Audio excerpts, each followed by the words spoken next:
అది ఏం ఆశిస్తోంది, ప్రభుత్వ వ్యతిరేకతని సృష్టిస్తే మనదే అనుకుంటోంది. అది అమాయకత్వం. ప్రభుత్వ వ్యతిరేకత వన్ ఆఫ్ ద పార్ట్ అవుతుంది.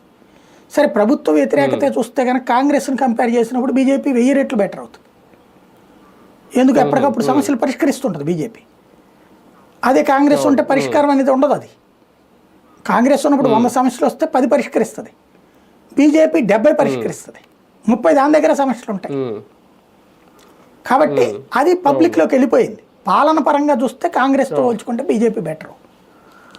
భావోద్వేగాల పరంగా చూస్తే బీజేపీ కంటే కాంగ్రెస్ బెటర్ అనుకునే వాళ్ళు కూడా ఉంటారు కొంతమంది. కానీ మోడీ మార్క్ గెలుపుకు ఒక రకంగా ఢిల్లీలో కారణం అయ్యింది అని ఎంతవరకు అనుకో. మోడీ అనేటటువంటి ఫేస్ ఎప్పుడు ఒక సూటే. కాకపోతే మీరు చూడండి, మోడీనే మొత్తం భుజానేసుకునే రోజులు పోయినాయి, పక్కకి తీసేసింది బీజేపీ తెలివిగా. అవునా? మోడీ ఇప్పుడు మొత్తం మీద 4-5 సభలు పెట్టాడు అంతే, అయినా గెలిచి. మొన్న మధ్యప్రదేశ్, రాజస్థాన్, ఛత్తీస్గఢ్లో ఎక్కువ మెట్ల అయినా కానీ గెలిచేసింది.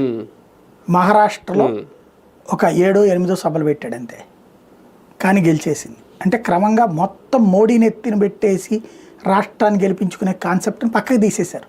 స్థానిక అంశాలే ప్రాతిపదికగా వెళ్తున్నారు.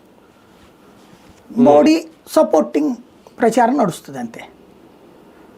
మోడీ కూడా ఒక కారణంగా అవుతాడు తప్పించి మోడీ వల్లనే గెలవడం కాదు. ఇప్పుడు